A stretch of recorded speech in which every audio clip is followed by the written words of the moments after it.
Ubada ibn As-Samit radiyallahu anhu rəvayət edir ki, Peyğəmbər sallallahu aleyhi və səlləm belə buyurdu.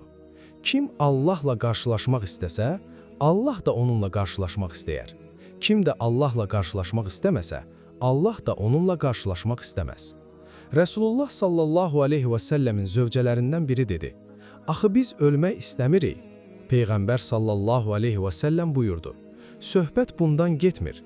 İş orasındadır ki, möminə ölüm yetişdiyi zaman ona müjdə verilir ki, Allah ondan razı qalmış və ona ehtiram göstərmişdir.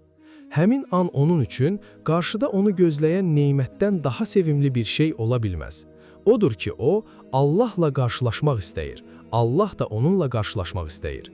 O ki qaldı kafirə, ölüm onu haqladığı zaman ona müjdə verilir ki, Allah onu əzaba düçar edəcək və onu cəzalandıracaq. Həmin an onun üçün qarşıda onu gözləyən bəladan daha pis bir şey ola bilməz.